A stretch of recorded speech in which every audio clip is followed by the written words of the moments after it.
Hey, everybody, welcome to another episode of the Dark Art Society podcast. I'm your host, Chet Zar. Today is October 25th, 2022. A long time ago said I was going to say the date of the podcast so that, when people hear it 3 years later, an episode 3 years later, they won't be confused as to why, something's being discussed. And I immediately forgot to do that. So moving forward, I'm going to try and remember to do it again, but it probably won't happen. Anyway, this one will be dated, so you'll know. It's October 25th, 2022. And today's interview is with my friend Jon Beinart, Tim Molloy, and Christopher Ulrich back on the podcast. Now, Christopher is out in Australia. Jon is an Australian artist. He owns a Beinart Gallery, and he is the co-creator of the Toddlerpillars NFT project, and they are making, him and Tim and Christopher are making a graphic novel, and looks like it's going to be amazing from what I've seen. So Jon and Tim created the Toddlerpillars NFT project, and it's actually really cool. The artwork's great, unlike many generative projects out there in the NFT world.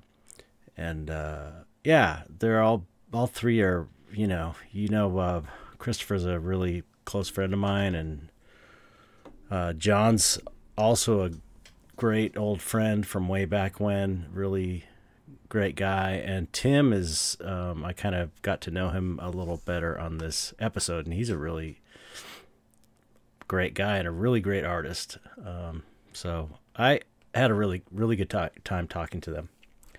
So I look forward to, for you to hear it.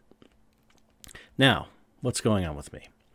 If you're watching on YouTube, you might notice that the video quality is a lot better. Now, that won't carry into the episode where it really counts, but at least the intro is going to look nice. I'm recording through OBS. I'm still trying to figure out how to get this podcast looking as good as other podcasts look.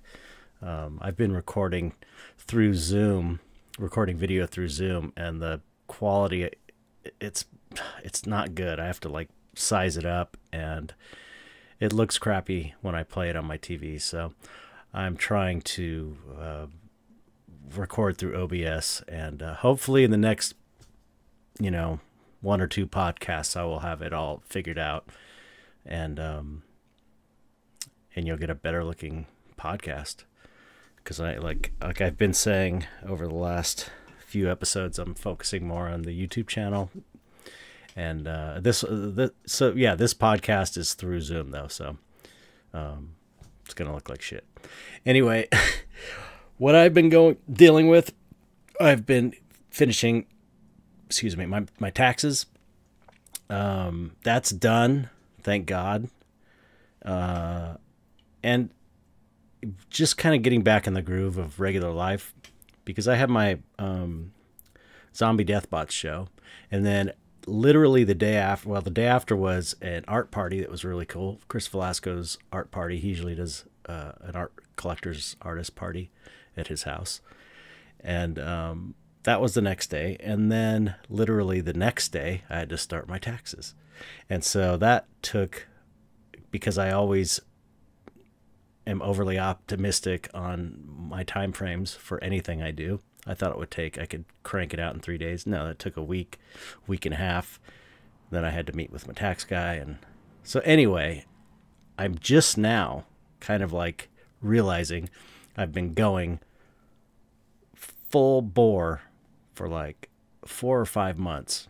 And I'm trying to just settle back into things. I've got some tool posters I got to get out, and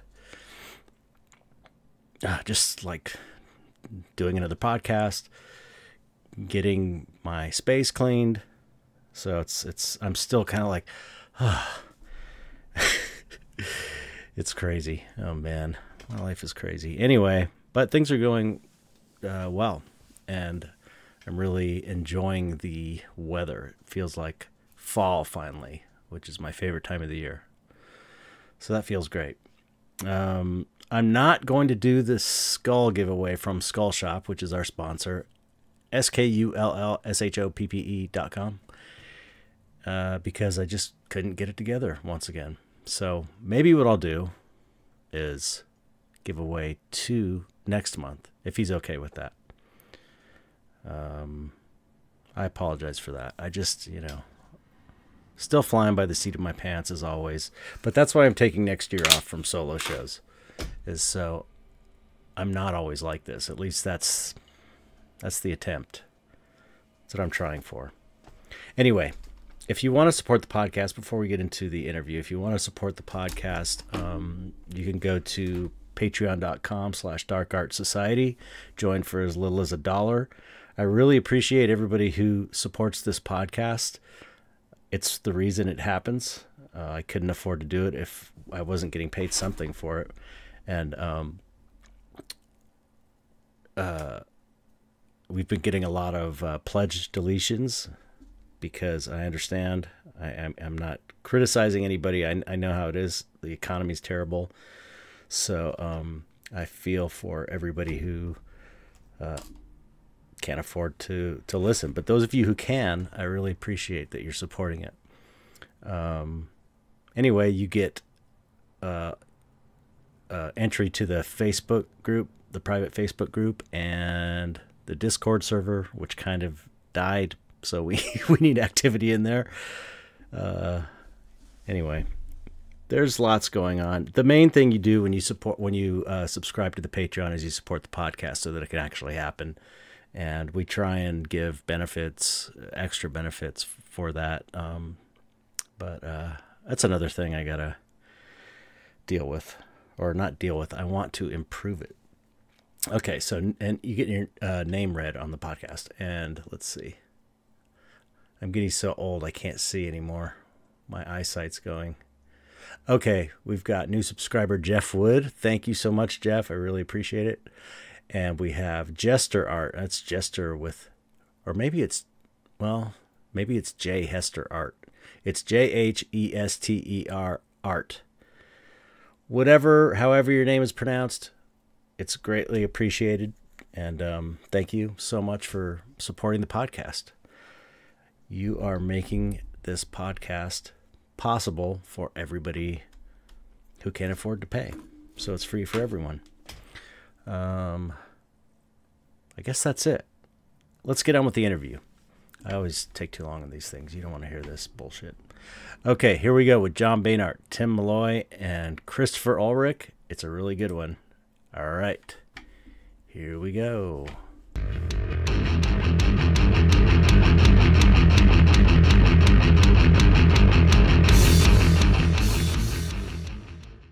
Hello, boys. G'day. Hey. What's up? What's up? Hey, Chet, man. It's good to see you. You too. It's nice to see your beautiful face. It's been so long. You're too kind. It's been a long time, man. It's been a long time. You're actually due for another solo podcast also. I would be great. And also for some Zellos. Zellos and hang out. Yeah, I just slipped. But hi, John. Hey, how are you? Good. I'm just trying to got all the things in frame. The dogs are here. Yeah, those are some cute dogs. I remember. Oh, they're ridiculous. Yeah. I've even forced these guys to, we're going to talk about this project. I've forced these guys to integrate these guys into the graphic novel. Force is the word. Force, yeah. You got to. And then Tim. Tim. Hi, Tim. Hello. Just want to say, this is, I've never done we did a podcast where we had a bunch of Dark Art Society members on one time. So it's not true that I haven't done multiple people, but this is still a little more intimate, but also weird. So it'll be interesting, unusual. Anyway, yeah, I'll do the intro. Everyone hearing this will have just heard my intro, so people know what's up. But yeah, Australia, dogs, comics. What's going on? Yeah. What are you guys up to? And NFTs. And yes, NFTs. we flew Christopher here to help create this graphic novel, which has evolved from the Toddlerpillar NFT project that I was on talking about some time ago, which evolved from the toddler ped sculptures Yeah. from years back. Yeah. So, isn't that funny how, how long ago did you do that? 20 years. Yeah. 20 years ago, you do something and then you're able to milk the shit out of it. No, just kidding. No, it's like a good idea. It's like a good idea that you just kind of keep developing. I've been watching like all these old I'm on like a Who kick again. I go through bands that I like, and it's like I've always been a Who fan, and then you like don't watch, listen to them for a long time, and then you get into them and realize how amazing they are. And it's so cool to see like how they keep rebringing Tommy back in different forms, and Quadrophenia, which is this like masterpiece they did, this album, and they like turned it into an opera and turned it into did a classical version of it, and over like 30 years. And it's just like, that's cool when you have a good idea, you keep going with it. I think it's cool to like find all these different ways to utilize it. I think Christopher was talking about it in a private conversation the other day, where it's kind of like in an artist's early career, sometimes they come up with a character or I know, yeah, some kind of symbol, and it weaves its way through all of their work. It's kind of like it becomes their totem sort of 100%. Yeah, like the way, if I may interject, the way that I'm looking at it is that the toddler pillar thing for Jon is equivalent to what black magic is for you, and for what Tim. I don't know if you know too much about Tim, but when I was first over here 6 years ago, I was in Jon's gallery, and there was this book called Mr. Unpronounceable, and it was a comic book, like a graphic novel. And I was instantly attracted to it. I just thought, what is this? And I absolutely fell in love with it and hailed it. And it turned out to be Tim's Molloy's work. And no way. It's very alchemical, very occult, very surreal. You will love it. Oh, cool. Yeah. And it's amazing. And that's how I got to kind of interact and meet Tim. And Jon and Tim worked on this NFT, the Toddlerpillar thing. Mm-hmm. And when I came over here, one of my main goals was to do whatever black dark magic necessary sorcery to get Tim involved. And boy, am I glad that I'm working on this with him. That was crucial. Yeah, so it wasn't really the original. Sorry, I was just going to say Tim had created 888 hand-drawn traits for the Toddlerpillars, and then 888 traits for the Chimera pillars. So it's my duck. So he pretty much said, I'm involved behind the scenes with the graphic novel, steering the ship, much like my role. But I can't do any of the drawing or any of this stuff because I'm kind of burnt out on this aspect. So right. Totally another artist in. Sorry, you go, Tim. Oh, sorry. I wanted to get back to my own stuff. Still totally in love with the Toddlerpillars universe and everything, but it was like shit. We'll get Chris to do it, and we'll get somebody else to do the inking and the coloring, because Chris is obviously, he's sort of crafted the story and storyboarded the whole thing, and now he's penciling every page.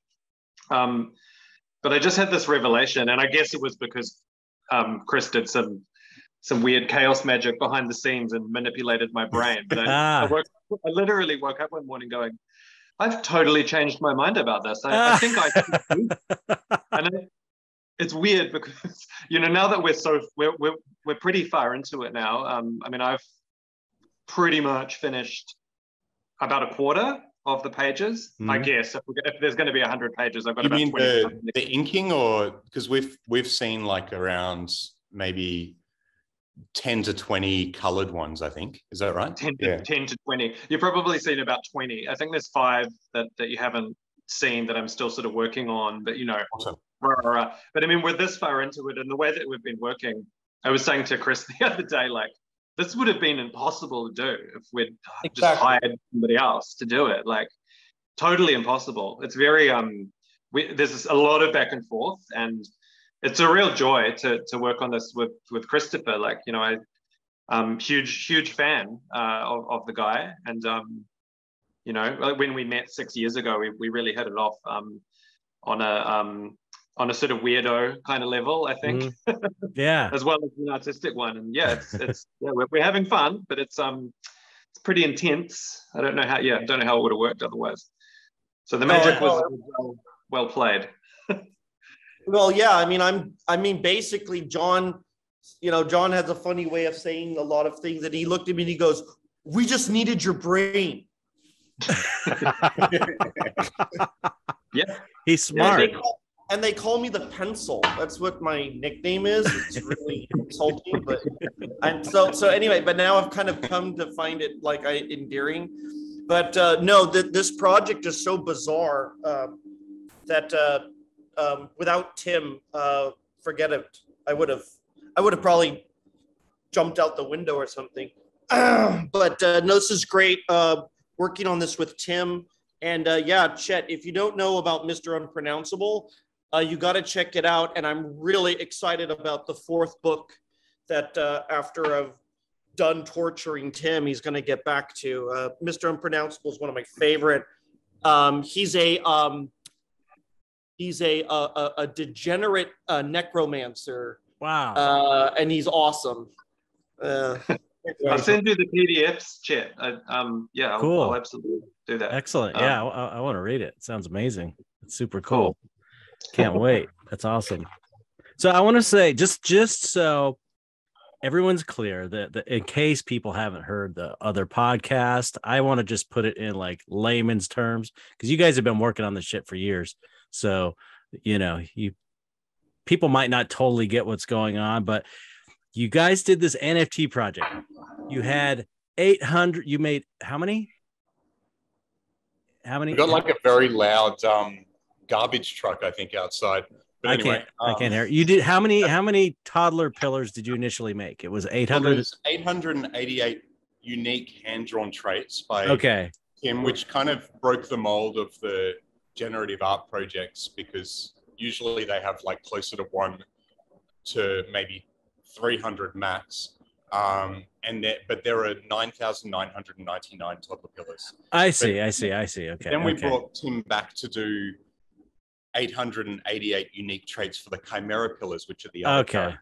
Yeah. Okay. Right. Okay. So then, yeah. And so now what because I'm not totally into the generative thing. I was doing the one of one thing more. It's like still confusing to me, whitelists and all this stuff.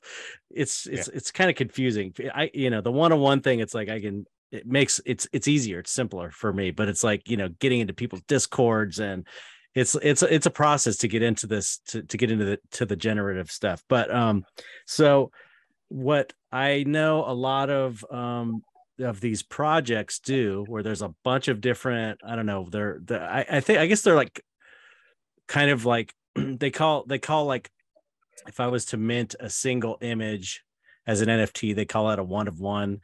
And then these other ones, they're calling like collectibles, right? Like they're more like cards, kind of like collector's cards in a way, digital collector's cards. Even though they are original pieces of art, they're not like a one of one. They're like variations of a theme. Yeah. Well, I guess each one is unique. Like, that's a part of the combination of traits has to be unique for every single. Right. That's the smart contract kind of ensures that. Yeah. But I guess, there's this, like, we've got, like, say, there is a collectible element, of course, and some of them are rarer than others. Like, for instance, if one of them has something in the hands that only appear, that image in the hand only appears twice in the entire collection of Right. 9,999, that boosts the rarity of that NFT significantly. Right. And it's a mathematical combination of Yeah. rarity of each trait that's in there. Right. But people, yeah. but like people will like collect them, or, you know, I want the one that has this thing in the hand. There's only one of it, or whatever. Or I want the green one that has the green background and the orange eyes because there's only 4 of those. And I know the other 3 guys who have them, and I want to get all of those ones or something like that. Right. I mean, it's kind of how it works. It's kind of like that. But we added another element recently where people can actually take 2 of them, like 2 Chimera pillars, and merge them together. Yeah, that's that's when you were telling me about that. It's like I couldn't understand really what to do, so I totally blew this opportunity I have. But anyway,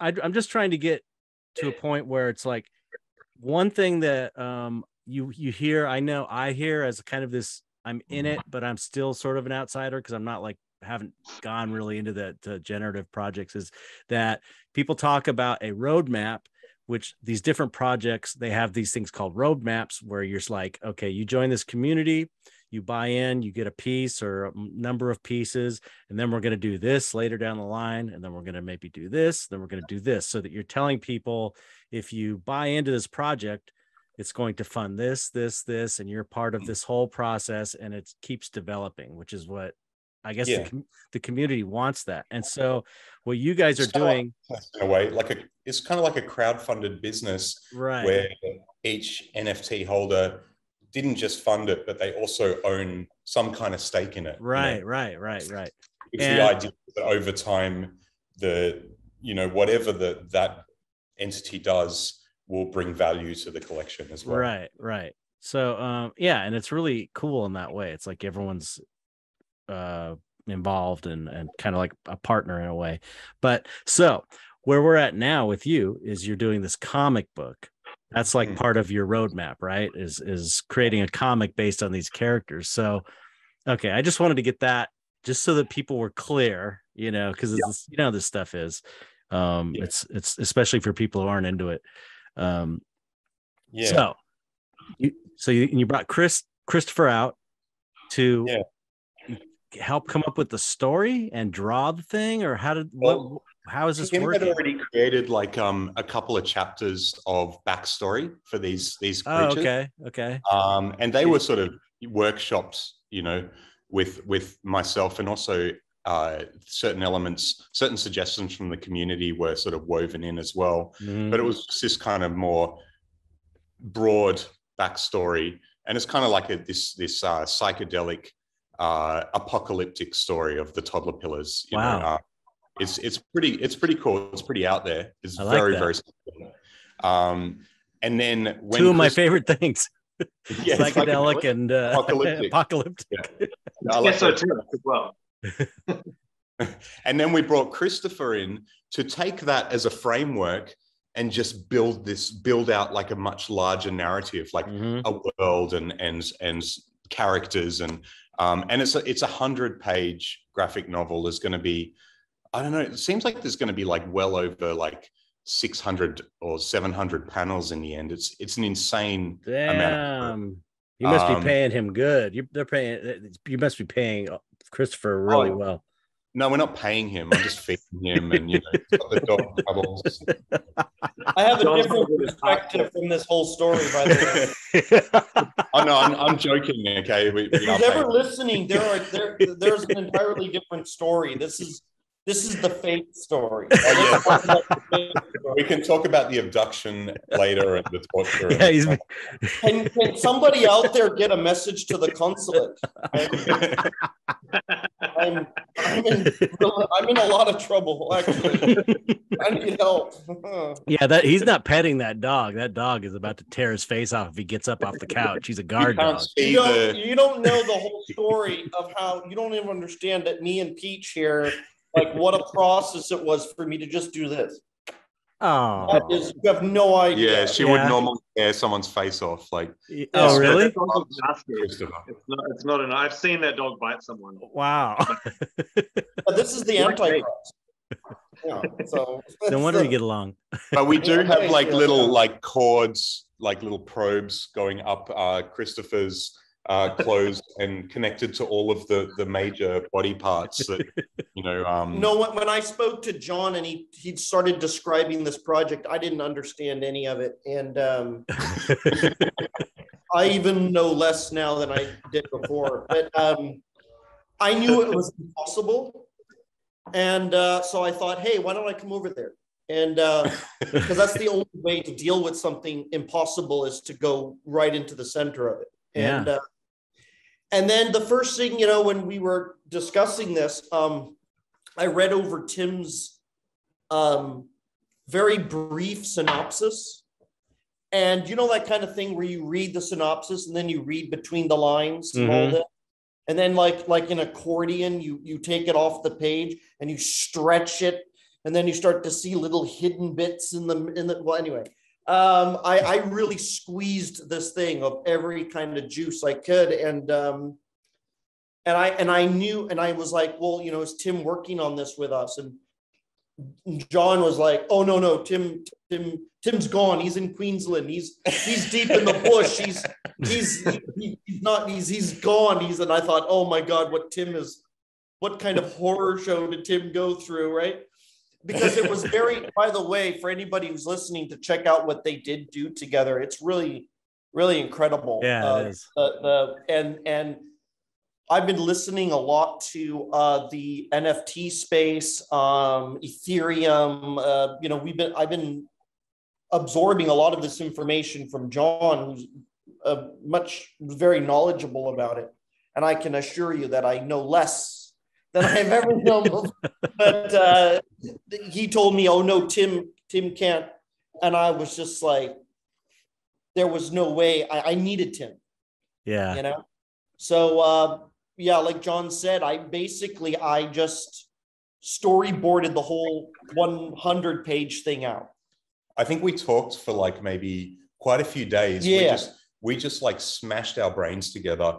And I think Tim, myself, and certain community members, the Toddler Pillar community members, and our good friend, the ancient Toddler Pillar, who, you know, he's like kind of this mythical character. Yeah, I got to meet him. He's a weirdo. Had all been developing certain ideas that could potentially go into this story for like about a year now. Oh wow! So we basically fed them all into Christopher. They were throwing everything and the kitchen sink into this cauldron, and then they all sort of assimilated. And you know how Christopher's approach to his own art is very symbolic and narrative, and like everything weaves together in this beautiful pattern. Like he just kind of did that with it, and that's what the story. Like he just all these bits, all this garbage that we fed him got weaved into this beautiful story. Where and one of the things I love about it is like this isn't just a comic book or a graphic novel that we're attaching to. This is an alchemical process that we're attaching to an NFT project. Like this is a standalone piece in itself. A really amazing. Just the making of it is bizarre. Just to make how we're going about this. Yeah. So I took all of their components and did a kind of an initial kind of synthesizing this kind of thing, because there's a difference between psychedelic and the absurd, right? And psychedelic for me is more of like an onion with different layers of meaning, where it becomes simultaneously simplified and multi-complex as you go deeper and deeper into it. And so I was able to kind of create enough of a false like a bait, a hook with a little funny little floral on it, little decor on it, and hooked Tim in. And, well, I was honestly, you know, when I at this part of the process, I wasn't there, and you know, I was throwing stuff out like Jon said along the year plus that we've been working on this. But when I sat down to the presentation that Chris did over Zoom to me, and there were John and Chris and the Ancient One were in one room, and our community manager Good was in America, and we were all on Zoom, and Chris is there doing the presentation, like showing us the thumbnails and like reading us. Good get up at like 6 o'clock in the morning or something. Yeah, of that he's sort? in Texas. It was dark for him. Dark. But he was outside in the woods looking. But that's how we roll. But I was just absolutely blown away, because I was sort of getting this for the first time in its entirety from Chris's brain, and I was just like, this is fucking perfect. Pardon my French, but like it, and I knew it would be. Never a single doubt with Christopher on board. As soon as we knew he was confirmed, it was like, okay, this is going to be amazing. But what we're working with, what he's pumping out every day with these pencils I'm getting sent, it's just incredible stuff. And I hope I'm doing it justice with my inks and my colors. But yeah, we're very and excited. writing. It's crazy. Exactly. So yeah, the writing is kind of as we go. We're backing and forthing with it. So Chris is providing these pencils, and it's a narrative. Like there are panels, there are people saying things. There's a narrator's voice over the top of certain parts of the story. So Chris is throwing that at me, and then I'm throwing it back at him and John, and it's a back and forth. It's not the way you would normally do this. And again, I don't know how we wouldn't have been able to do this if I wasn't involved. So I don't know what I was thinking. I was just like, I'm burnt out. You were thinking sensibly. That's what you were thinking. Thinking sensibly. So how does what's the group dynamic? Like, is there who makes the decision? Is it like decision by consensus? Or is it like... I would say that Christopher was fed like a whole bunch of information, right? Mm-hmm. And he synthesized it. And I'd say he threaded most of this together, but then we all edit along the way and we all kind of chisel away at it. And they call me Mr. Millimeter because I go in and like kind of, pick at it and like say, I want you to move that that's 2 pixels over to the right. Oh, he's one of those. That's John's evil name is Mr. Millimeter.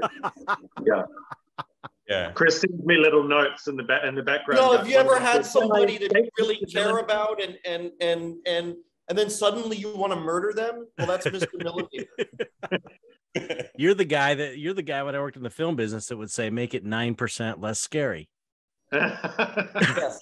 Well, to be honest, I'm so into what Christopher does that I would say the stuff that I'm asking him to change would be more like 2%. Like it's No, I'm just giving you shit. Like he's just I just love what I mean. We all know very little in the end, and I think it was more at the start, and maybe that was more being me being controlling and uptight and trying to steer it a bit more before I let it go a little bit more, which is probably the same process I did with Tim at the beginning of the NFT project.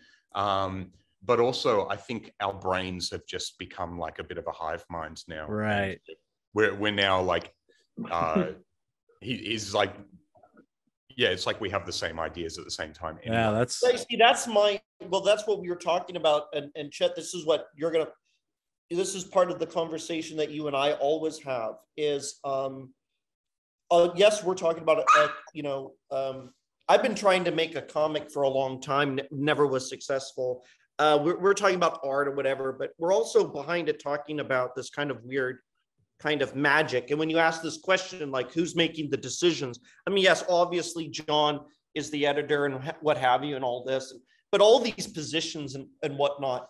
In the end, I think what happens is and then much of the reason why Tim got involved as well, the project itself sort of dictates, right? Like has been sort of informing all of us of what we must do, like outside of us interacting with each other. Like this project says, certain things to me, most of it I don't like, but and vice versa with Tim.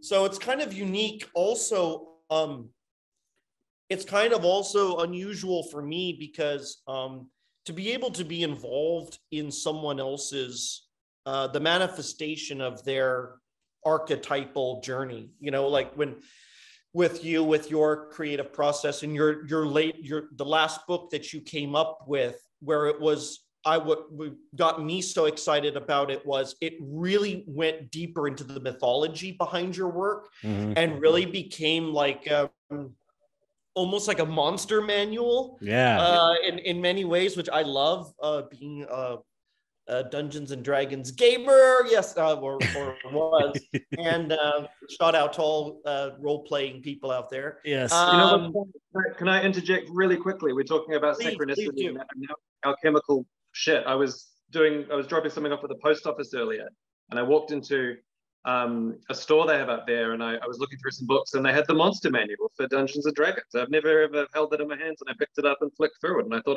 I should buy this.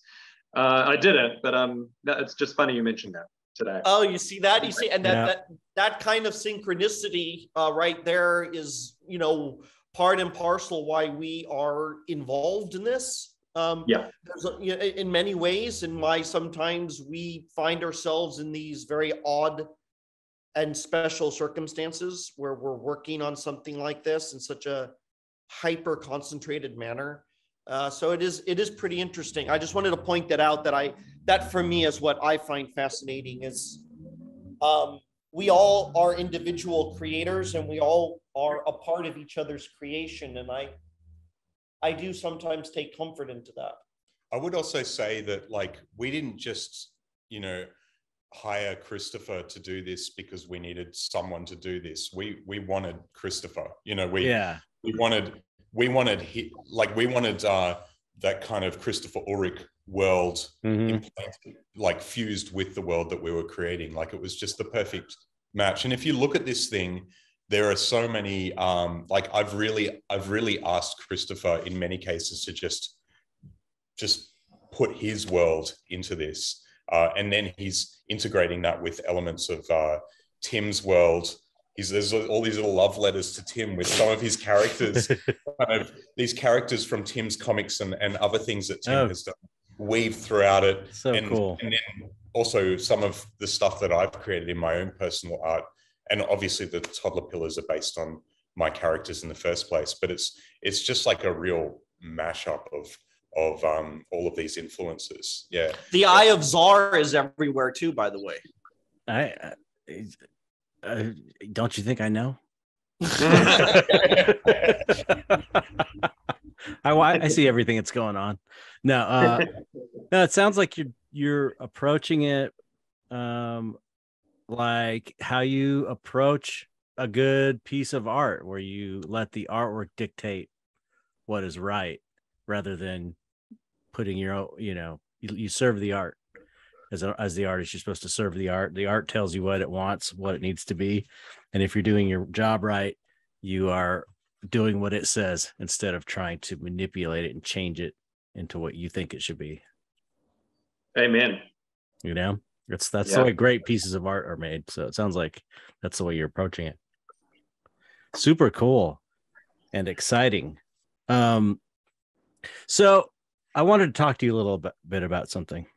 Now, I had to stop because I was going pretty great with the NFTs, and I had to stop to paint for my show for like 3 months, and so I got some distance from the NFT world. Even though I was still there, I was still on Twitter every day watching things, and it was like, with the market crashing and taking a step back, I was able to have the honeymoon was over, so I was able to see it a little more clearly.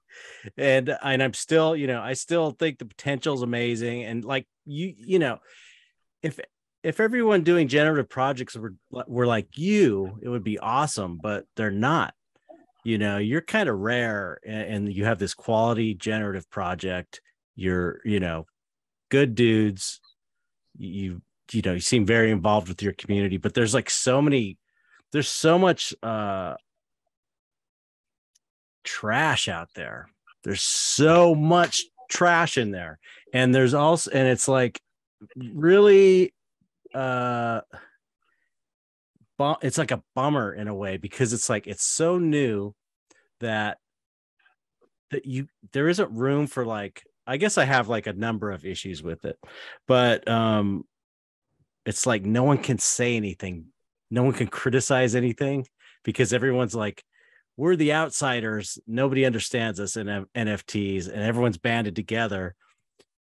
So anything goes.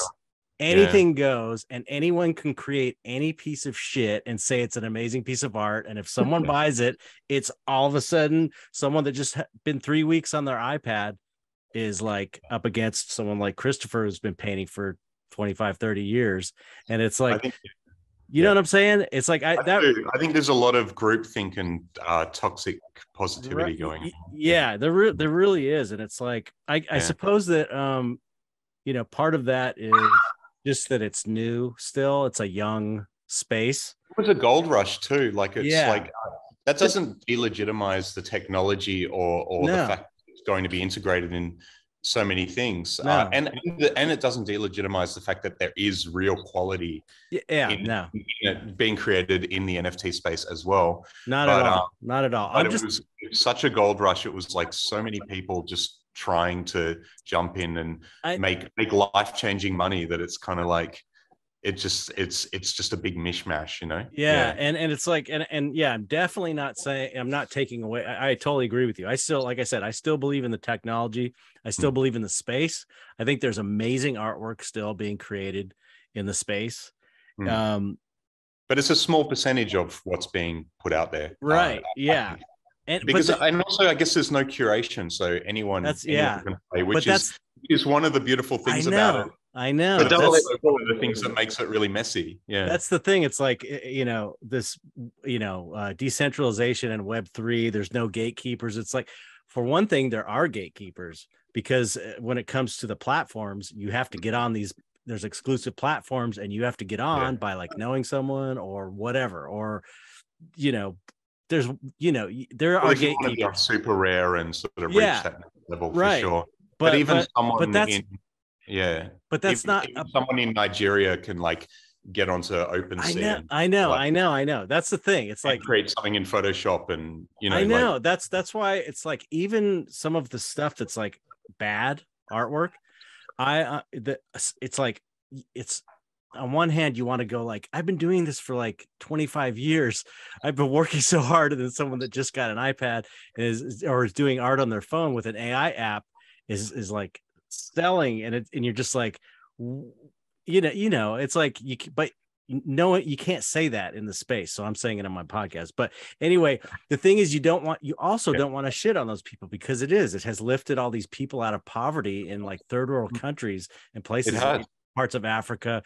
So you don't want to crap on them, but at the same time, that's true too, that it's like, there is this huge, there's like, the fact that there's no curation makes it just like a free for all, and it makes the case for curation, and it makes the case for gatekeeping in a way. So it's like, it really does, because when you don't have gatekeeping, I think both can exist. I think NFT, cryptocurrency, technology, there'll always be a decentralized element where anyone can play, but there'll always be curated sections of that, where like something like Super Rare or other platforms will Nifty Gateway have an element of curation, and there'll always be collectors who really value that and almost buy exclusively from those curated platforms, and there'll be other collectors who just want to support everyone. It's just kind of like,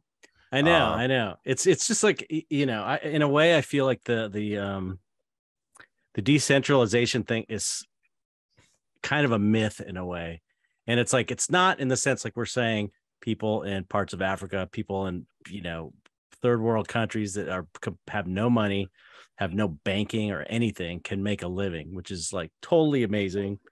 With ops, right. That's the important thing.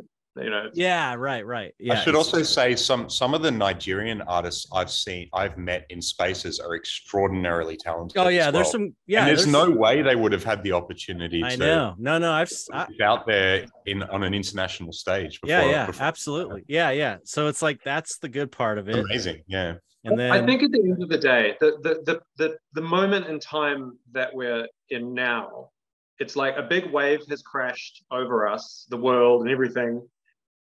More than one wave, but this particular wave has happened. We're still in that period of time when you've had a wave smash into you and you're spinning around and around and around, and you don't know which way is up yet. Right. We're still all there. Right. So we can go, oh shit, there's this problem and this problem, or this is good as this, or this is good.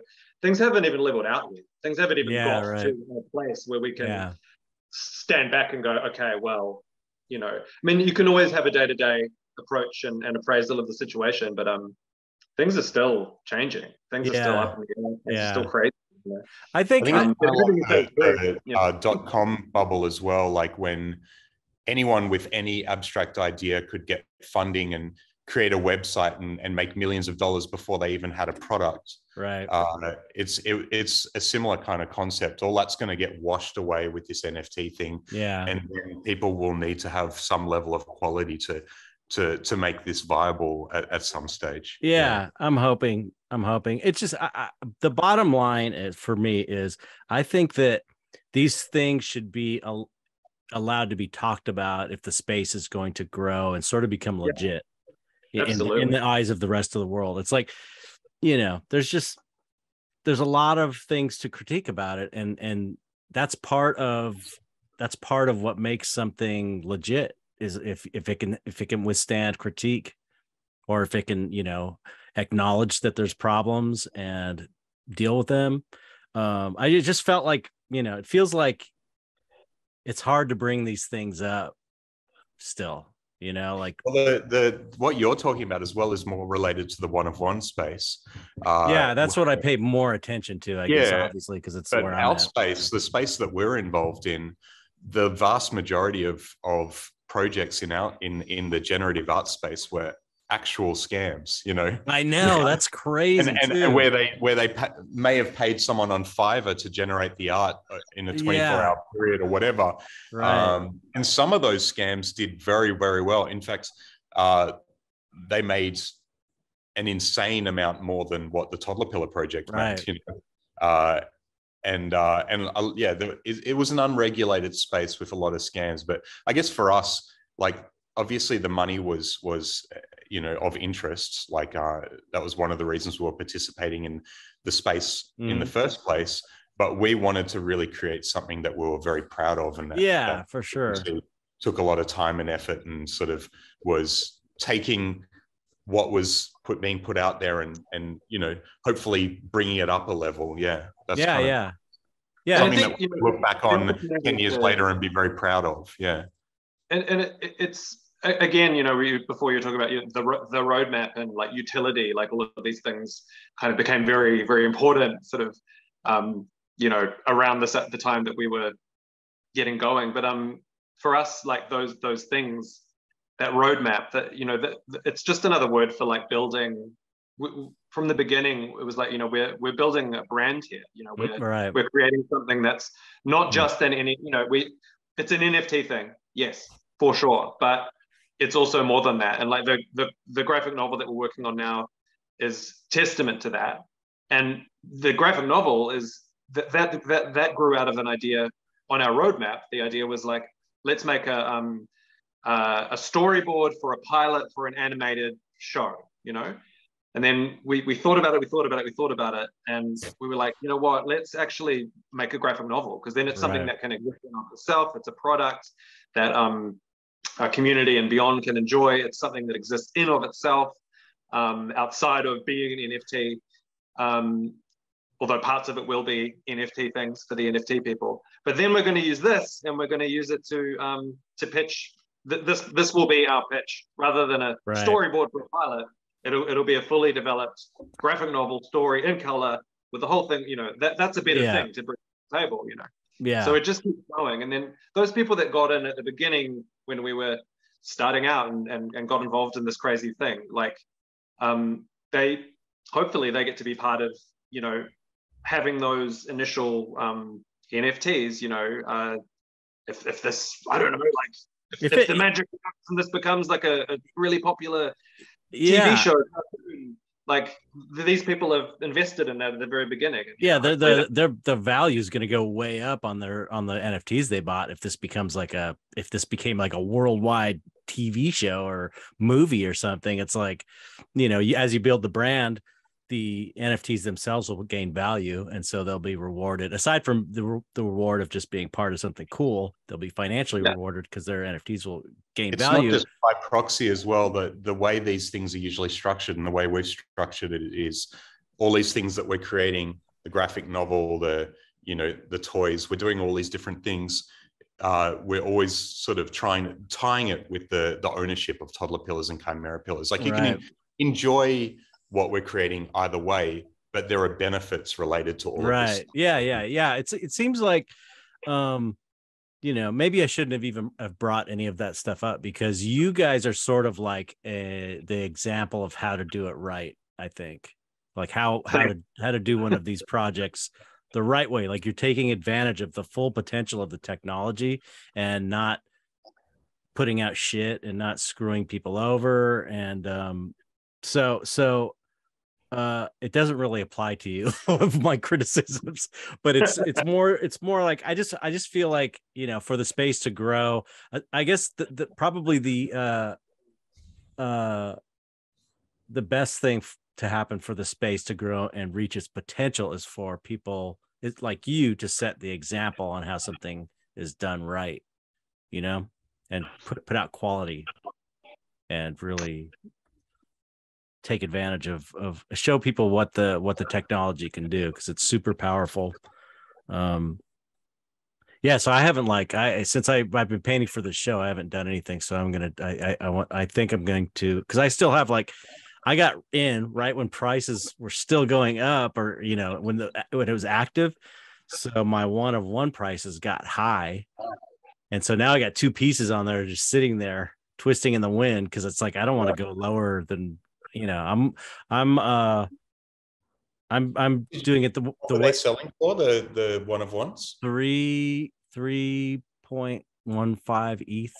Yeah, cool. And so I don't want to go lower than that, because that's just, well, that's worth a lot less than it was when back then. I know, but they still haven't sold, and I was promoting it, but I'm just like, I'm not gonna sit and just fucking bomb everyone, and it's just not. Yeah, I'm just gonna leave it and wait for the market. And I thought, you know, maybe I'll do some editions, some small editions. That's a good idea for cheap, you know, because I've kind of priced out a lot of people. Tezos, probably like try out the Tez editions, because the Tez space is actually going off for editions at the moment. Oh, really? Yeah. I don't, you know, I haven't thought about it yet, but I do want to make some stuff available for people that I've kind of priced out. Totally. Yeah. But I gotta learn Manifold. I want to learn Manifold first before I do that, because I want to do your own smart contracts. That's, you know, was recommended to me for, I don't even remember, because that was 3 months ago. It was explained to me anyway. So that's probably going to be next for me. But man, you know, there's this one project, and I totally forget what it's called, but this guy's doing it's kind of reminds me of, I don't know, it's like Love, Death, and Robots style sci-fi. Mm-hmm. And he's doing like different graphic novels, I think, as NFTs. Have you seen this thing? Not sure. No, I don't think so. I don't remember the name of it. And it's like, I just see the website, and I'm not in the Discord, so I don't know if it's actually happening, but it looks like there's a lot of money behind it. I wish I could think of the name, but it looks so cool. It's like, it looks like, you know, is it something robot? It could be. It's very like realistic, figurative work. Oh, okay. Yeah. And it's like 3D animated. Yeah. I shouldn't have brought it up because I don't know the name of it. But man, it looks so cool. It looks like I mean, I could see the potential for, starting something and turning it into a whole movie and everything. I mean, Yeah. I'm, There's definitely some amazing stuff happening. yeah. I've seen some people do some amazing things. Yeah, I mean, one unfortunate side of it is the day-to-day speculation on the value of NFT is completely nonsensical, I know. and it relates more about whale activity or, like whether things are being hyped or whatever. But the long-term sort of, like, for instance, a project that has more long-term goals, in a lot of cases, the community who support at the very beginning are really there just to make a lot of money in a very short period of time. Right. And they end up cannibalizing the project, because it's kind of like, this project didn't work. I didn't make a fortune. But they didn't even have a chance to actually do the things that they were promising just yet. Right. Yeah.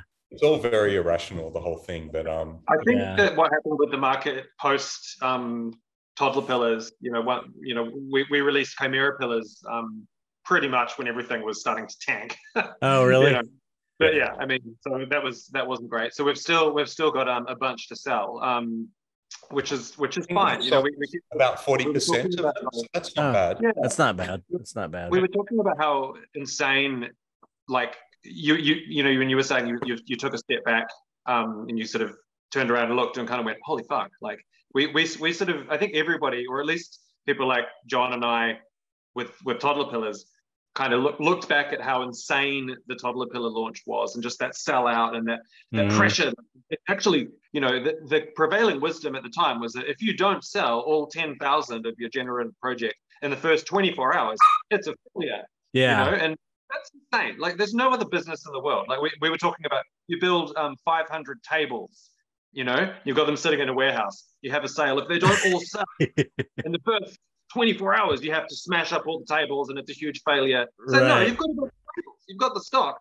So that's it. I think the market crashing and everything that's happened since and during the Chimera Pillar launch and ongoing, it's actually really good for the market. Yeah, it's settling everybody down. Okay, there's a new way to, we need to mature. Right. It's painful, and it was very painful for a lot of people. We made a really good decision to take a lot of our Ethereum and turn it into fiat, so we could afford to do things. That's good that you did that. Yeah, we did that. So that's why we can pay Christopher, because we didn't just leave it all as Ethereum, because thought this is what could happen, and it did. That's it's so tempting to be greedy, not in a necessarily bad way, but be like, what, this could go triple, this could go 10 times, and then we're gonna have way more money. It's like, you've got to de-risk though. It's so smart that you did that. I'm glad you did that. I'm glad to hear that. I did that because I was involved in crypto in 2017, 2018. Oh, so you'd seen it before. Yeah, well, I saw my money turn to zero. Right. So I thought this could play out again, and it did. Yeah. So wow, good for you. And look at and you're I didn't take as much as we could have taken out. It would have been nicer to take more out. But anyway, the point is, we can pay for all of the things that we have promised. Exactly. And that's wonderful. And yeah, I think projects that are probably being viewed as scams at this stage and rug pulls probably didn't take their money out, and their money turned into much less than what they needed to afford the promises that they'd made. Right. I mean, others are just outright scams, but I'm just giving, I think a lot of projects are in that situation where they're just like, there was that logic, 1 Ethereum equals 1 Ethereum. Right. And it's like, well, that's fine and everything, but we also exist in the world where, people don't accept Ethereum as currency, and they want US dollars or whatever. And if 1 Ethereum is a third of the price in US dollars, and that no longer equals 1 Ethereum, does it? Or it does, but you know what I mean? Yeah. I think, most people, that seem to have their head on straight, seem to have the same attitude about the crash, about how things are, is that it was like, it's a good thing. Ultimately, it's going to shake things out. It's going to shake out a bunch of scammers. It's going to settle things.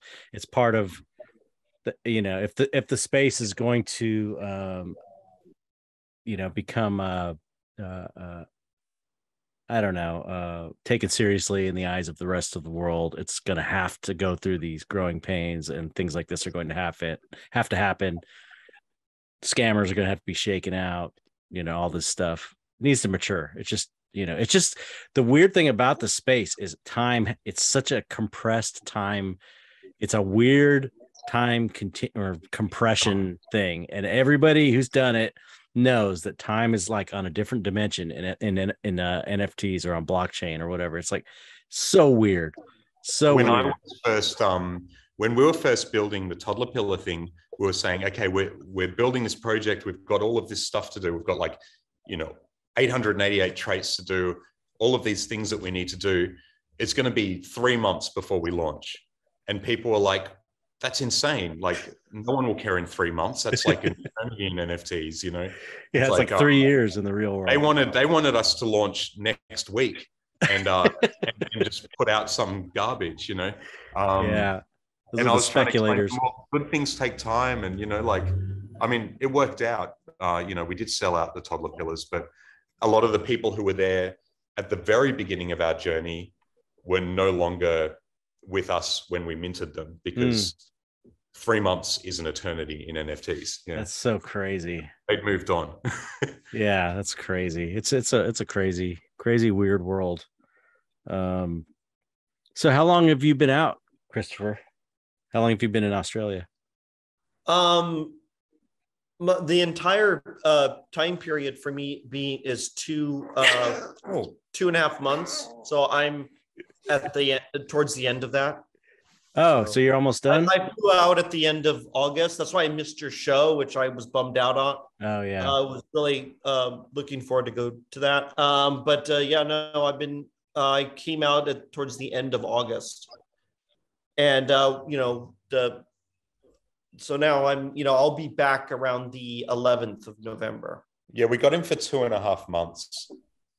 It's a long time. Yeah, I know. How did you stop Not for everything? this project. Huh? No, we would like some more time, actually. Yeah. What do you think? No, how did you stop everything you were doing and make time for this? Didn't you have a bunch of? Yeah. You still have those projects? Yeah. You know what I'm talking Just about. turn the phone Yeah, off. I do. I don't. You better watch. You better watch what you're saying. I'm not saying anything. No, I do. I do, but there was no other way to do this. And I kind of got, because I had the opportunity to do some storyboard work on some of the movies and the television shows and stuff like that. The idea of being gone for like a 2-month stint or what have you, a 2.5 month stint, was something I became used to.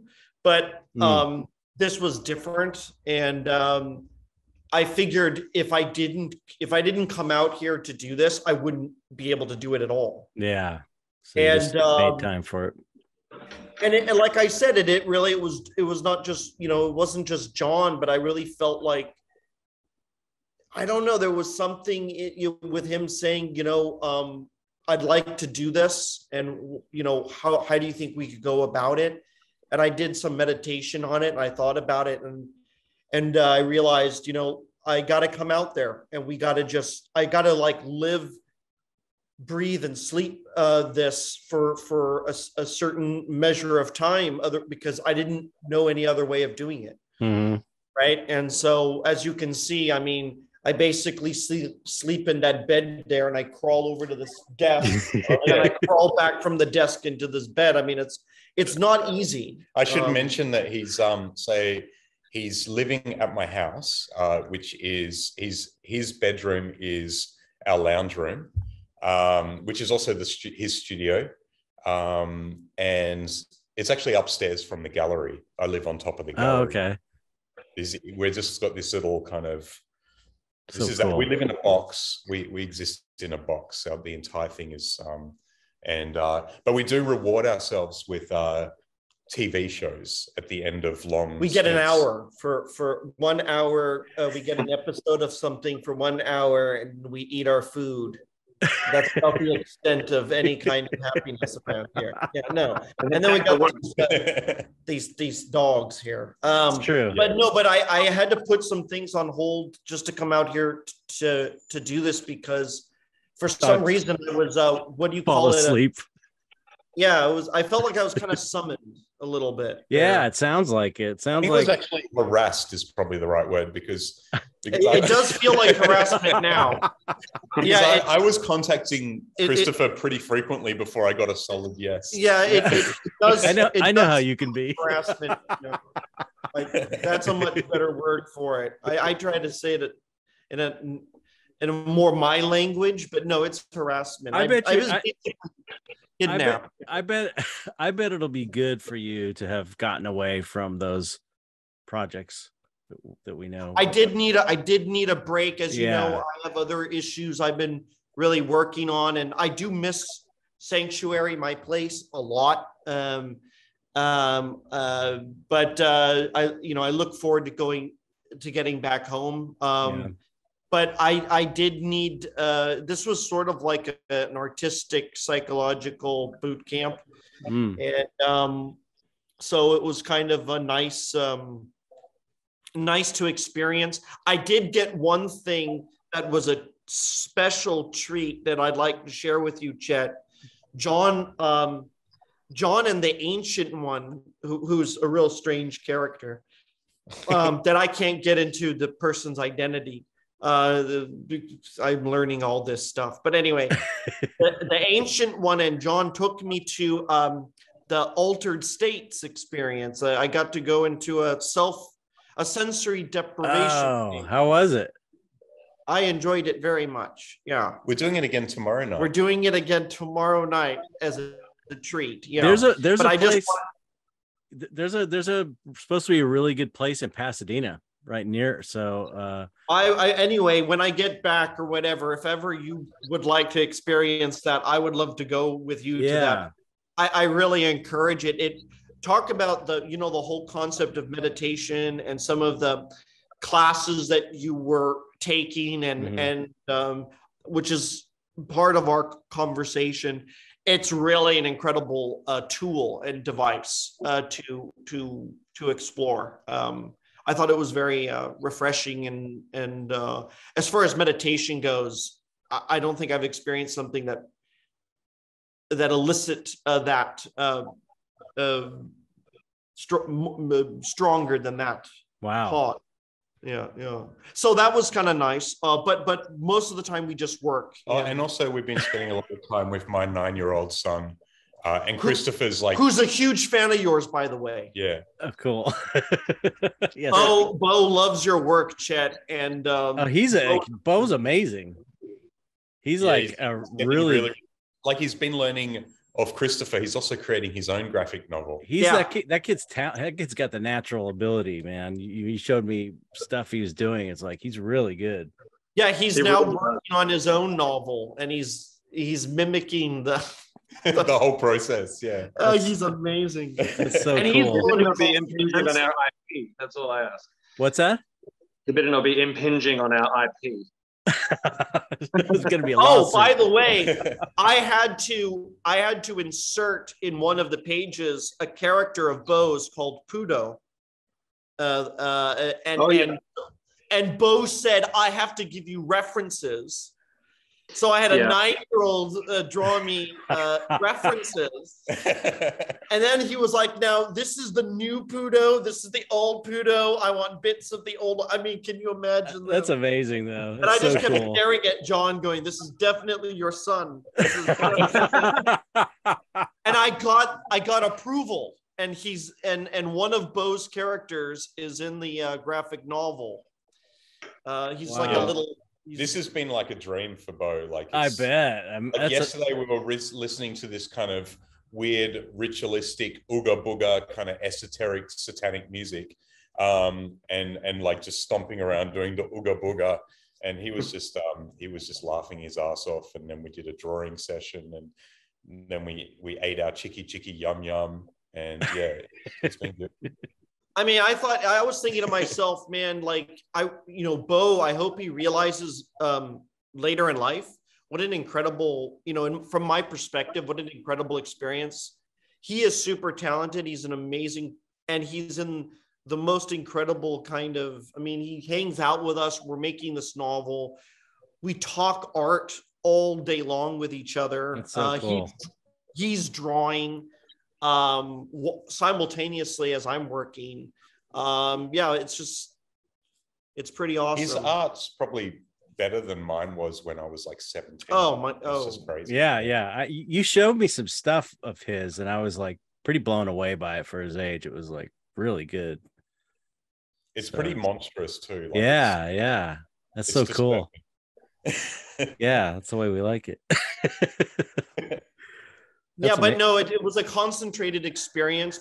But I do have to get back, and I have, as we talked about, a lot of other things that I have to get back to, and after getting through this, I think I can handle that other stuff now.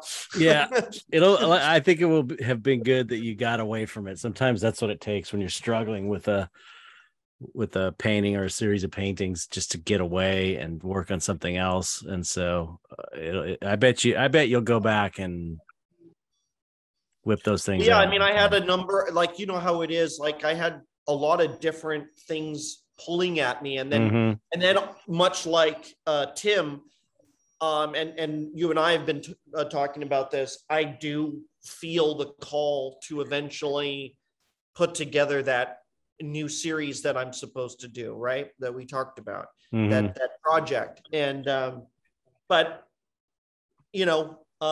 I wasn't able to get to it and this is the big Magnus Opus project that I've been wanting to do. A visual representation of some of the experiences I've been having. So you have to do that book. I don't know if I was supposed to say it was a book. Well, no, I mean, it is. I mean, it will be a series of paintings, but the idea is to turn it into a book. And you have to do it. You have to do it. But the great thing is that sometimes when you get to be a part of other people's dreams as well, it's like a golden chain. It helps your dreams manifest as well. So it's hopefully you guys know about his project that he's talking about.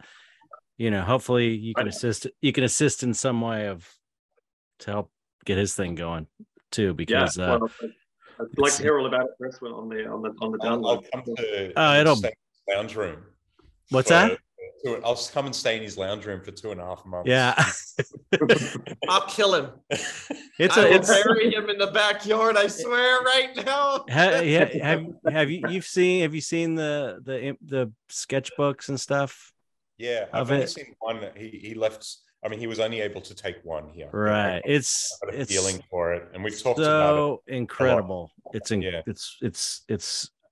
I haven't seen what you've seen. No, I think I've just seen the most recent sketchbook. Yeah, it's unbelievable. It's just amazing. It has to happen. But I agree. Yeah, I think that this is, this feels to me like it's all part of the path we're on, kind of together as artists. We're all connected. Yeah, like just listening to you guys talk about this whole NFT space. I mean, if you really step back and listen to it all, it's all like this incredible game that we are all in. Right. And I don't mean to trivialize life by calling it a game. It has very serious consequences, but the most dangerous game. It's a very dangerous game, yes, but it's an incredible one. And whether you're talking about art or the NFT spaces, or I've been listening to Jon talk to a lot of people on these spaces while I'm working, and I learned a lot about this Web3 and all this kind of new philosophy and a new way that they're conducting themselves with one another. It's very fascinating. Yeah. The lines are very blurred between what we do creatively, what we do to make money, what we do for the necessity of our soul to give ourselves meaning. It's very intriguing, all of and this. what we do socially too. I think there's a massive social aspect to the Yeah. whole Oh, definitely. Yeah, it's definitely. more social than traditional art in a sense, you know. Yeah. It's like they use that word a lot, community. Yeah. It's community, the community. So it's Christopher is now a part of the community. Yeah, good. That's the thing. That's Feeding you the drugs that you sent. Good. No, that's the thing. It's what? Trying to make it sound like a cult. I would love to be part of a cult. I never had a cult that would have me. Like, no, you're too weird. I'm glad you're getting Christopher into the community, into the NFT community, because I think his stuff, his stuff should do well in it. We tried a little bit, but then the market crashed. Yeah, that was right at the end, right? I know it was the bad timing, but yeah, there's just every time I start talking about the super rare as well. It's about being on the right platform as well. Right, yeah, but it's also about the market too. It's like, oh, absolutely. We just gotta kind of wait it out, and just kind of wait.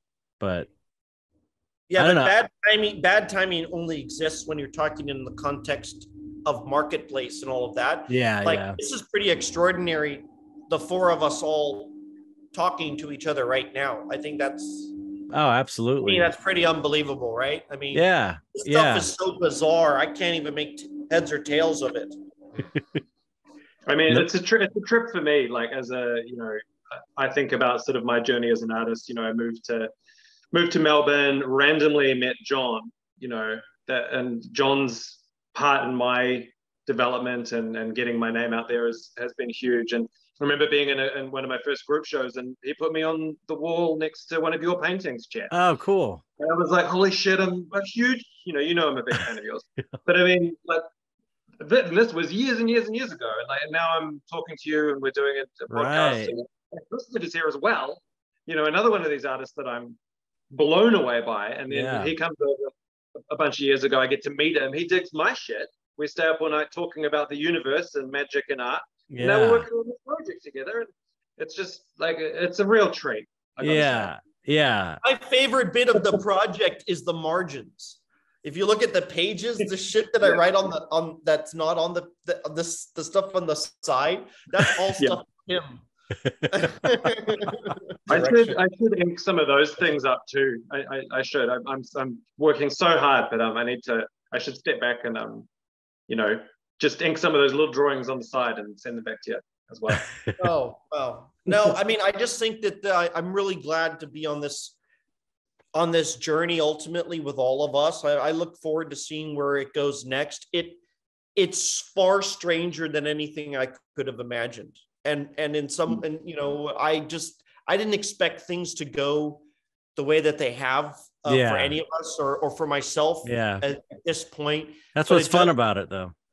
But it's kind of trippy, isn't it? Yeah, that's what's fun though, is it's like, I love how, things are constantly unfolding in a way that you'd never imagined, but in a good way, because we're creating art and we're making cool stuff in the world and being among friends and promoting each other's we're helping each other all the time, promoting each other's projects and this and that, and that's the way it should be.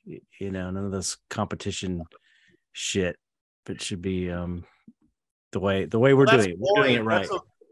That's a boring game. That whole competition, horse racing, for me, is very boring and very limiting. It's very Web 2.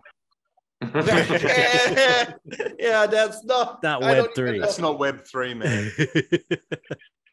I was told that, like, because I was building a mailing list for that's so Web 2. Toddlerpillars, and it's like, oh, emails, that's so Web 2, and it's like, What, you're saying you don't use emails anymore? You just use Discord now?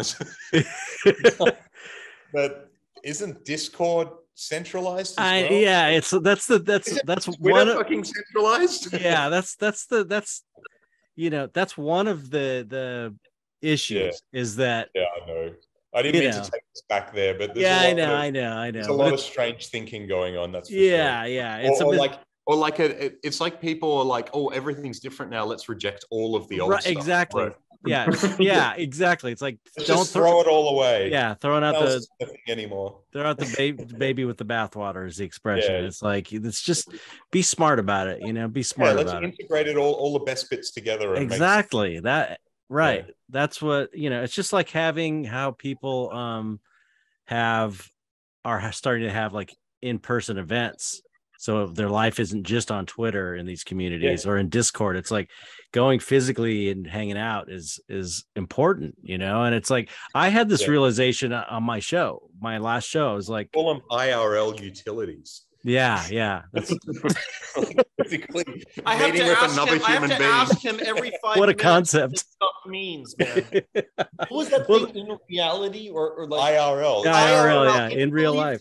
IRL. Yeah. I asked people him. are living such virtual lives that we've abbreviated real life into IRL. Yeah. I asked John, I said, what is this IRL crap? Like, what is this IRL stuff? He goes, oh, you mean in real life? I said, I beg your fucking pardon. Yeah, I have to explain to these people that Christopher only exists in real life. Yeah, it's so true. Just in real life. Yeah, that's true. I met some guy the other day and he was like, so how do I get a hold of you? I'm like, what do you mean in real life? What do you mean? Like, I guess it was, I don't know. Which buttons do I push? Yeah, but when I had this show, as a painter who's just, had shows just about every year, solo shows since I started having them, like 2005 or 2006 or whenever. You just kind of like take it for granted that you have a solo show and then you go and it's like, it's part of the whole thing. And you don't appreciate what a cool thing it is. And on this last show, I realized I had this kind of, I don't know, an epiphany, even though I already knew it, I had a realization of how important having a physical event is, and that there's nothing like it. I don't care how cool Web3 is, or any NFT project, or any NFT community, or Discord server, that nothing will beat being in the room with these people, looking at the art together, talking about the art together, meeting the artist. It's like, it's singular. It's its own thing, and you can't replicate it in Web3 or in any other way. And it's or like in virtual, it's like, virtual, that would be fun and cool to have like a virtual gallery opening and all that, where everyone's like their avatars, but you're not going to smell their farts. You're not going to. The tech to get a lot more advanced to do that. Yeah, like we need to put you in like some kind of sensory kaleidoscope. Yeah, a little nose. Where, like in the Lawnmower Man. Yeah, right. Television and everything. But you would still be in reality. But that's the thing though, is that that's the don't throw out all the ideas just because Web3 is so cool. It's like, have it real life events, that's huge. You can't, it's foolish to just throw out the great things from Web2. It's like, it doesn't make sense. It's just the because it's so new and it's got to mature. It's bottom line. Yeah. So, it's just dogmatic closed-minded thinking. It's and I think it's also because it's like in a sense it's marginalized. So everyone, groups together when they feel like they're not accepted by the outside world. And so then everyone doubles down on what's great about Web3 and NFTs. And it's like, that's why you can't really critique it yet. There's not a lot of self-critique, and how do we incorporate this? I had some interesting experiences being a gallerist, because galleries and gallerists, curators physical galleries are all kind of sometimes demonized in the NFT. Oh yeah, that's the other. Yeah, that's another thing. Because they take a commission, but people aren't thinking about all the expenses involved and the partnership and yeah, that the gallery actually provides in that relationship. Totally. I think that a lot of NFT artists got a bit of a rude awakening when they realized that when you don't have a gallery promoting you, and you don't have a massive following or whatever, you have to like grind away on these Twitter spaces and like, be more of a marketer than an artist, Yeah. And that doesn't suit everyone. That's actually, right. a pretty dire situation. Yeah. I think another thing that's worth bearing in mind too, when it comes to this, like sort of maybe some of the slightly stilted psychology of some people, is that all of this shit happened and came about during the darkest days of, a once in a generation pandemic where we're all isolated from each other. Right. So I think a lot of it is cope. A lot of people were coping, and it's sort of true. Yeah, it's true. Fine. We'll never have to see each other again then, and like it's good. Right. But now things are sort of have opened up a lot more. Like where I am, it's like it just doesn't exist. I don't know. It's weird. Like I'm sure people are COVID and dying. Pretty normal here too. Yeah. But I mean, it's that too. And once That's again, true. it's that wave crashing. We're still tumbling around. We'll get to a point where we can reflect. Maybe we're getting there now, but that's got to bear that in mind, that the pandemic was so woven into all of this shit. That's true. Yeah, that's so true. It was. Yeah. I mean, that's when I was first getting into NFTs, I was in isolation, like the dog is too funny. Apartment. Yeah, she's just digging. Her little butt sticking up. Like the NFT community was like my only social thing at the time. Right. Yeah. That's interesting. I never thought about that, but it's so true. We had brutal lockdowns for very, very long periods of time. Yeah. They were all. I was fine with all of it personally because I was, I was just doing my thing. But most people don't have the kind of life I got, where I don't leave the house for 6 months at a time. But, yeah, that's interesting though. I never thought about that, but that is true. It's adds to the weirdness of the whole thing too. Yeah, I'm still very the metaverse, like this notion of the metaverse, or it was already there before, but it came into prominence when we were all right. Yeah, it's funny. I still, people. It bothers me too still that people on the outside are. It's funny now that Ethereum is staked. No one can bring up the environmental thing anymore, and it's like now suddenly nobody's talking about it anymore. But it's like, it's still there's just a lot of things that bother me. It bothers me that there's so many right wingers in the space. That bothers me. And libertarian types. The libertarian element is very strong, and it's like, which is fine. Everyone, that's crypto more broadly. I know. Yeah. That's true. But and that the left, people more on the left, which is where I'm more aligned, are like think it's all a scam, and it's like it's just it bothers me. It's not like I'm not criticizing the space necessarily. It's just more like there just seems to be general misunderstanding, mistrust, and I guess that's just goes to the politicized world we live in right now anyway. But because it's like I see these people that are like artists on the outside of NFTs just like shitting on it. It's like you are shitting on artists for the first time in their lives being able to make a living, being able to pay for health problems they're having. It's like you're being an enemy of artists right now by taking this attitude towards it, this hardline attitude towards it. Think about it. It's not all black and white. I think that people will and can change their minds, and I think an example of that is on Reddit. I don't know if you're on Reddit at all, but great site. But there's the cryptocurrency thread, or the whatever they call them, the mega thread, or the cryptocurrency page on Reddit, so anti NFT, like just really mega anti. Yeah, they were, but Reddit just released a massive like native NFT avatar thing, and those fuckers are now super pro NFT. Interesting. It's like, this is our thing, and we understand. And it's like, and it's funny, the conversations inside the thread. It's real funny how this whole thread did a total turnaround on this whole thing. Yeah.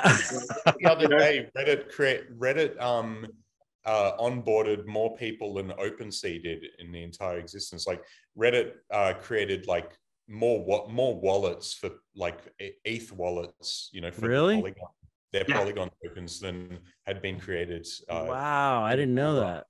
This is like in the last week or two. Oh my God. Week. Yeah. I had no idea. Funny. And yeah, they're all for it now.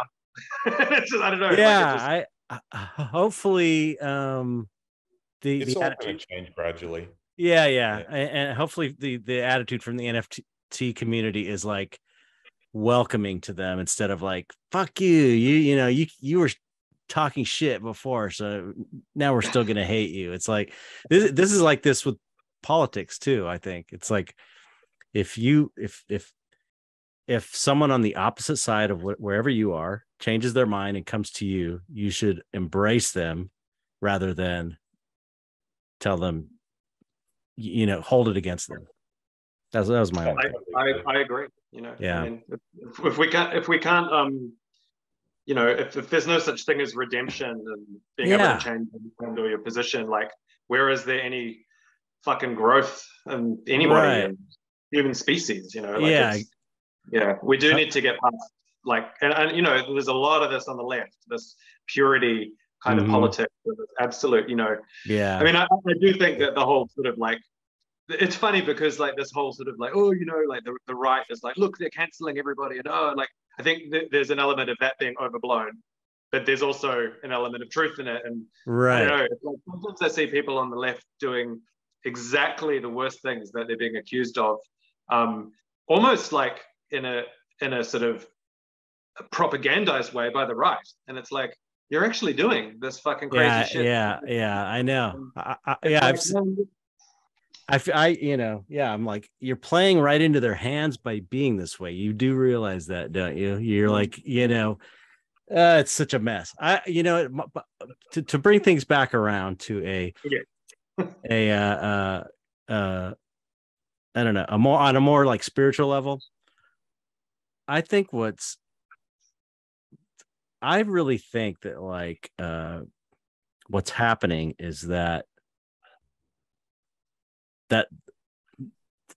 the dominant paradigm of the way we think about things in reality is breaking down, and it's part of the reason for this polarity is because the traditional modes of thinking are the traditional binary way of thinking about things is breaking down, and everything, our whole culture is built on that, this kind of binary thinking. And the reality is that nothing is really binary. Everything is this whole. And I think that like magic and these esoteric spiritual traditions have always been saying this, but now because of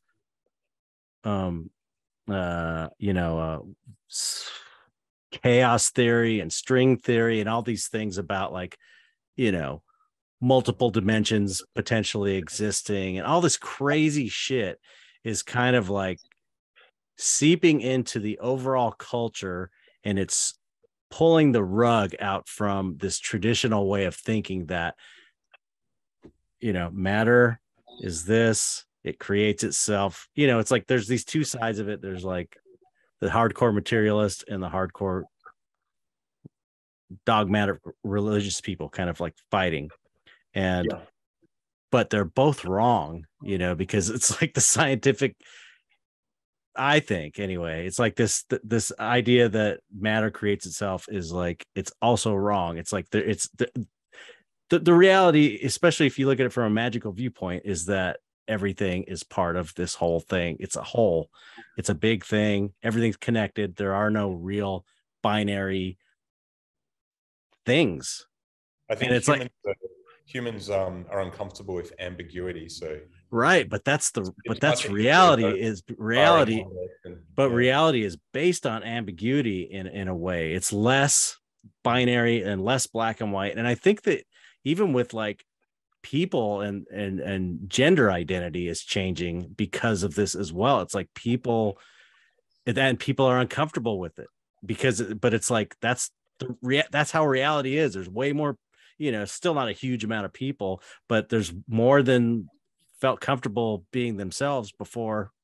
Now it's just weird that that's happening when all this other stuff is happening. I'm just rambling at this point. Probably doesn't make sense.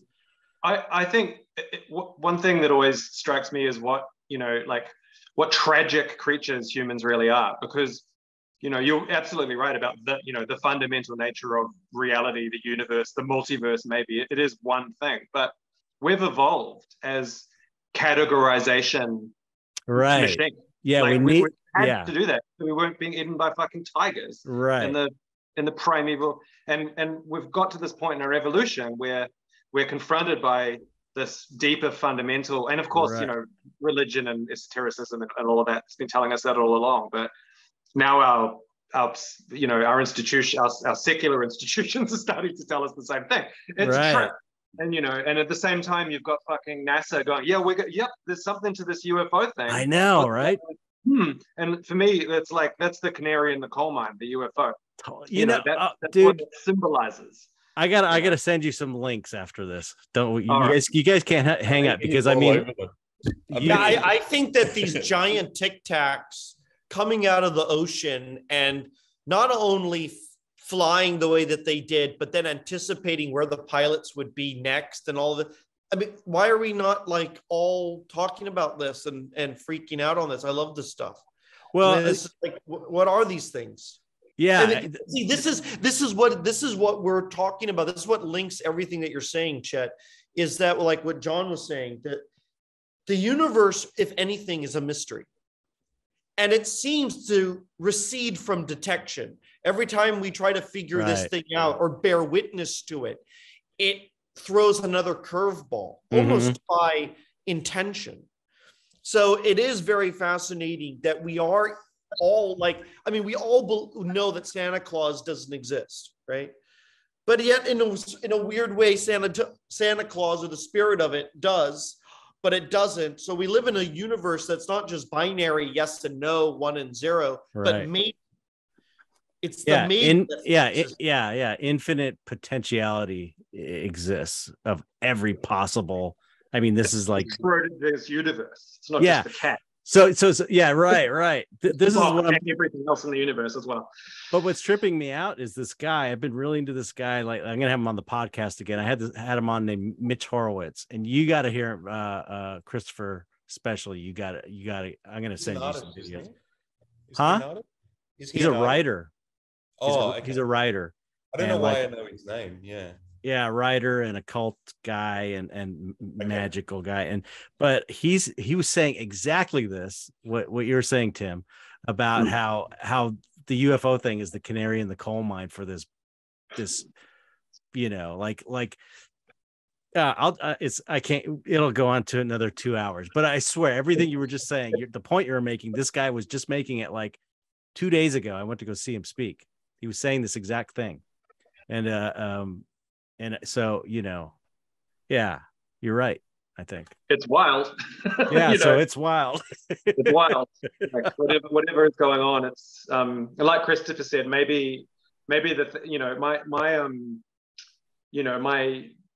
urge, my passion for this stuff comes out of an idea, a desire to understand it and to see that deeper level, like what is going on. But maybe the point of it all, if there is a point, is that you don't get to see what is going on. Maybe the point is that yearning, that's what keeps you. Yeah, man. What keeps you frosty, man. That's what keeps you working on stuff that's meaningful and creative. Yeah, the greatest gift that mystery gives a person in the right mindset is wonder. Mm-hmm. Yeah. And to be in a state of wonder, or to offer wonder to another person is a great gift, and vice versa. What's happened is there's less wonder now, or less attraction to wonder, and there's more of like certainty. Right. And you either think like me or you don't, because I'm totally freaked out because this contraction that you described, in which all of our dogmas and our comfortable institutions and our binary way of thinking, good and evil, and all of this is compressing and crashing down, that people want to be certain. They want to be like, I'm very envious of people that have a particular faith in a particular dogma or a particular religion, that they actually believe that the universe is based on their conception of it, which is, and yet the universe is much more of a kind of like a Cthulhu experience. I mean, it's an unknowable tarantula, gorgeous but terrifying, And I mean, I would love some long bearded person, daddy in the sky, loving me, but I'm having a hard time with it, because my experience is actually that there's something much more peculiar to this. But the fact that we're all alive together and that we're all involved in all of this, I just have to say really quickly, and this is a conversation for later, but I would love to talk to you a little bit more about the Horowitz guy. And I remember when I was painting and working, before I even knew any of you guys, I used to listen to KPFK late night radio, especially Roy of Hollywood, and he would have Ray on, which is on the Alchemy show, Eben Ray, and she was talking. She would have all these like UFO people, and I got so involved in this stuff late night that I actually went to one of these underground UFO meetings that they would have like at the hotel, like at the Hyatt Hotel or something. And I'll never forget, it was, I met a guy there, and he just came to hear the talk like I did. And he goes, "Do you believe in all this stuff?" And I was like, "I don't know.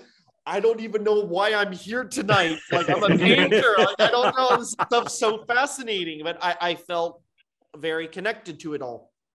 And this guy had a book under his shoulder, under his arm, and it was clippings of all this. He'd been traveling the entire country, and he began to tell me a story about how he used to own a farm. And he said that he started to see them. They were in his kitchen. He said they were the meanest, scariest little suckers he ever seen. And he followed them out to a hole on his property. And soon enough, some guys came and bought his farm from him, telling him he doesn't have any say in the matter. And he's been traveling the country since. Whoa. And you get to hear these little subjective stories, you know what I mean? People who are on these very bizarre trajectories, and you get to experience them while you're making art, while you're painting. I mean, I was just painting, listening to the radio, and I got all intrigued with these stories. No, Roy of Hollywood was great. I used to listen to that too. It was amazing. You listen to him? Yeah. Roy of Hollywood was awesome. The best, man. He'd play Alan Watts and on KPFK. Yeah, I would have my Alan Watts on my Thursdays. I'll never forget. And I actually met Alan Watts' son. Oh, really? Yeah, many years ago. He does a podcast now. Yeah, a very nice person. Really, really incredible person. This is totally, we got to wrap things up anyway, but I just want to say before, what about, we're talking about the Tic Tacs now. Have you ever heard, did you ever listen to Joe Frank? Oh, yeah. Joe Frank is like one of the Are you kidding me? Joe Frank is the best. Joe Frank's one of the great things in the world, and people don't even know who it is. It's like it was such a like a niche thing, but man, those things were amazing. Joe Frank is like, I can't wait. We're gonna listen to it after we get off. Joe Frank is an absolute poet. Oh yeah, but like this stream of consciousness, weird. Tim, do you know Joe Frank? No, I yeah, don't. I don't think people outside of LA really know Joe Frank that well. It's like it was this weird underground thing, but the dude is like a total genius. Incredible stuff. Really a ground. Yeah, you got to hear it anyway. Hey, All I right. miss you, Chet. When I get back, I'd like to see you. Yeah, let me know when you're back, and we'll have some Zello, and then we'll. Yeah, I'll be back the 11th. So. Oh, cool, great. Yeah, it's the day before my birthday. Hey, yay! Your birthday present, Christopher. Yeah. No. Better come The 12th with the bow of on. November is your birthday? Yes. Awesome. I get the double 5. Double 5. Yes, that's right. That's when it's all going to happen for me. 5. Yeah. Really? That's good. Oh yeah, of course. 5. Yeah, that makes sense. Old as What's shit. gonna happen? I don't know. I'm going to finally strike it rich. Well, I'm definitely hope to be there and witness the 5-5 event. That's awesome. Thanks for talking with us, man. Yeah, thank you. It's so great to see all of you and hang out and chat. It's like And check out Tim's Mr. Unpronounceable. It's yes, awesome. I wrote it down. On my notes here. I'll send you a link. I've got all the PDFs. Cool. And I'll send you back some Mitch Horowitz lectures that you have to watch. They're awesome. They're amazing. Yeah, I'm actually, I'm not just saying this. I really am excited about this project. It really looks amazing to me. I mean, it really, and it's like, I know Christopher so well as a peer, as another artist. I know the kind of crazy shit he does when he's on a project. So I can imagine, I can imagine. We but it's all of the Christopher out of Christopher. It's what Tim is doing with it. That's what gets me excited. Well, I mean, that's the thing. It's like the raw material is so strong, and then you come in and are putting your weirdness into it. I know how hard you work and how much work you produce. So I'm really excited to see it. It seems like it's going to be. It's completely insane now. Like I can't wait. I mean, those two words, psychedelic and apocalyptic. Like John kept saying, "I want it psychedelic. I want it psychedelic." I'm like, take it easy. You know what I mean? Now I'm on page 60. What is it? 63 or 64? The president's been taken out. Oh wait, we don't. Spoiler alert. Okay, now I gotta fucking. There are portals opening up everywhere. Like bits of other realities are like coming in, and we've got a zombie apocalypse too, and Toddlerpillars eating the brains from pets, and all kinds of shit. Have you ever seen that? Have you ever heard of that comic called Yummy Fur? Yeah. From the 80s. There was it was really weird and really great. And I gotta look this up. Yummy Fur. Yeah, really. Chester Brown was the author artist, and it reminded me of portals to other dimensions and one thing I remember is there's one section of the comic where a guy's like shitting. It's called The Man Who Couldn't Stop. And it's a guy in a toilet, and he's just sitting and sitting and sitting and sitting on a toilet. And at the very end, he looks at the reader, and he's like, I can't stop. And then eventually he comes back later, and it's become this pile of shit that he's sitting on because he can't stop shitting. And it turns out his butthole is another dimension's. There's a hole to another dimension in his butthole that another reality is using to pour their sewage out of, to get rid of their sewage out of his butthole. So he can't stop shitting. That sounds. It's amazing. It's like, and that's like one little aspect of it. Anyway, that would talk about a tangent. What was that called? Yummy Fur? Yeah, Yummy Fur. It was in it was around. That was wonderful. No, that it's like that, but not just toilet humor. It's just like it's that and more. Yeah, it's great. It was great. It was around like 1990. Someone showed it to me, early 90s. So sounds awesome. But anyway, well, I'm excited about the project. I'm sure it's going to be successful, and thanks for talking about it, and thanks for hanging out and making time to to be on the show. Thanks for having us. Absolute pleasure, man. Yeah, super fun conversation. Well, okay, the only thing left is everyone has to say goodbye to the audience. So just say goodbye to the audience. Just say goodbye, audience, or however you want to do it. Goodbye, audience. Bye, audience. Thanks for listening. Have a good one. Be safe. Enjoy the adventure. Goodbye, audience.